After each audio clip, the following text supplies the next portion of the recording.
नमस्कार, स्वागत है आपका बोलता हिंदुस्तान पर। मैं हूं आपके साथ निकिता मिश्रा। आपने film Nayak the real hero तो जरूर देखी होगी। उस फिल्म में एक आम आदमी एक दिन के लिए मुख्यमंत्री बनता है और आते ही ताबड़तोड़ फैसले लेने लगता है।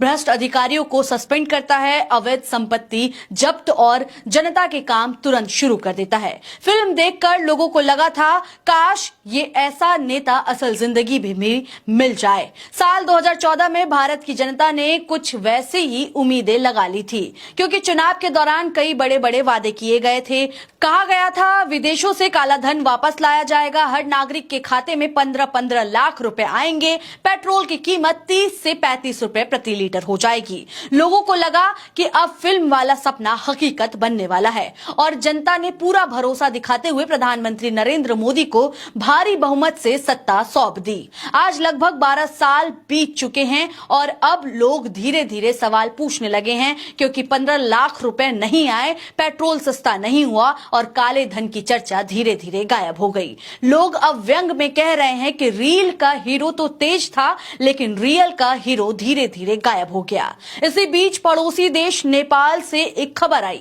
वहां राजनीतिक बदलाव हुआ और नए प्रधानमंत्री बने बालेन शाह। बताया जा रहा है कि सत्ता संभालते ही उन्होंने तुरंत कार्रवाई शुरू कर दी। पहले सारे प्राइवेट स्कूल को बंद किया, सरकारी स्कूलों की व्यवस्था अच्छी की, फिर वीआईपी कल्चर खत्म किया। सबसे पहले उन्होंने एक बड़ा कदम उठाया। उन्होंने भारत, चीन, अमेरिका समेत 17 देशों के राजदूतों की एक साथ बैठक बुला ली। नेपाल के इतिहास में यह पहली बार हुआ जब सभी राजदूतों को एक साथ बुलाया गया।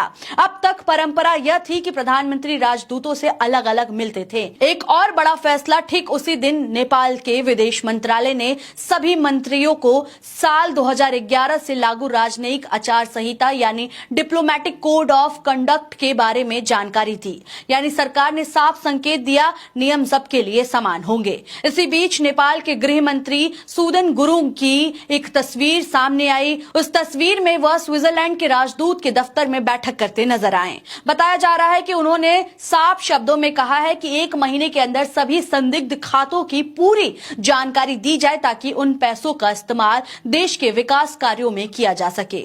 अब भारत में लोग इस खबर को लेकर तुलना करने लगे हैं। लोग पूछ रहे हैं, अगर एक छोटा देश इतनी तेजी से फैसला ले सकता है तो भारत क्यों नहीं? यह सवाल सिर्फ विपक्ष नहीं बल्कि आम लोग भी पूछ रहे हैं। एक तनवीर नाम के एक यूजर ने इसी मुद्दे पर पोस्ट करते हुए लिखा कि नेपाल की राजनीति में इस समय एक नई लहर देखने को मिल रही है। प्रधानमंत्री बालेन शाह और गृह मंत्री सूदन गुरुङ की जोड़ी ने भ्रष्टाचार के खिलाफ जो मोर्चा खोला है, बातों में ही नहीं सीधा एक्शन में भी विश्वास रखते हैं। हाल ही में नेपाल के गृह मंत्री ने स्विट्जरलैंड के राजदूत के ऑफिस पहुंचे और एक ऐसी मांग रख दी जिससे भ्रष्ट नेताओं की नींद उड़ गई है। उन्होंने साफ कहा कि स्विस बैंक में नेपाल के जितने भी भ्रष्ट नेताओं और बिजनेसमैन का काला धन यानी ब्लैक मनी जमा है, उसका पूरा डाटा सरकार को चाहिए। इसी के साथ नेपाल के गृह मंत्री ने राजदूत को सख्त अल्टीमेटम दिया है। 1 महीने के भीतर सभी संदिग्ध खातों की पूरी डिटेल मिल जानी चाहिए।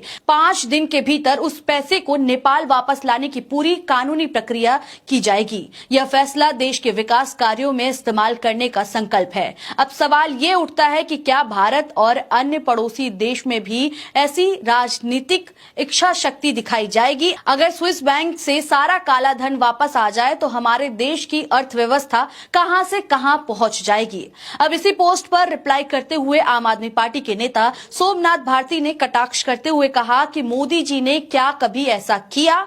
उन्होंने सवाल किया और इस सवाल में एक व्यंग था, क्योंकि प्रधानमंत्री जब सत्ता में आए थे तो उन्होंने यही वादा किया था कि काला धन विदेश से वापस आएगा। दोस्तों, राजनीति में वादा करना आसान होता है, लेकिन उसे निभाना उतना ही मुश्किल होता है। 2014 में जो सपने दिखाए गए थे वे बहुत बड़े थे, लेकिन समय के साथ उन सपनों की चमक धीरे धीरे फीकी पड़ने लगी और यही कारण है कि अब लोग पुराने वादों को याद दिला रहे हैं, पुराने वादों को याद कर रहे हैं। आज सोशल मीडिया पर एक मजेदार तुलना की जा रही है। लोग कह रहे हैं नेपाल में नई सरकार आई तो और तुरंत एक्शन शुरू हो गया।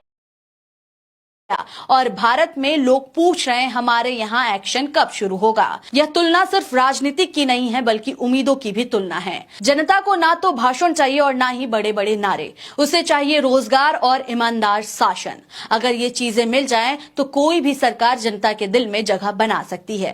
फिल्म नायक में एक दिन का मुख्यमंत्री इतिहास बदल देता है, लेकिन असल जिंदगी में सरकार के पास एक दिन नहीं पूरे कई साल होते हैं। फिर भी अगर वादे पूरे नहीं होते तो जनता सवाल पूछती है और यही लोकतंत्र की ताकत है। वादे याद रहते हैं, भले ही उस वादों को नेता भूल जाते हैं, लेकिन जनता कभी उस वादे को नहीं भूलते हैं। फिलहाल इस रिपोर्ट में इतना ही है। जिस तरह से नेपाल में सत्ता बदलने के बाद जिस तरह से वहां पे वीआईपी कल्चर खत्म कर दिया गया है, सरकारी स्कूल को प्राथमिकता दी जा रही है और यह भी कहा जा रहा है कि स्विस बैंक में जितने भी काले धन हैं वो वापस लाने की जो बातें कही जा रही है और 1 महीने के अंदर ये बातें कही जा रही है, इससे आपको क्या लगता है, आप क्या सोचते हैं? अपनी राय हमें कमेंट्स के जरिए जरूर बताएं। तब तक के लिए देखते रहें बोलता हिंदुस्तान। शुक्रिया।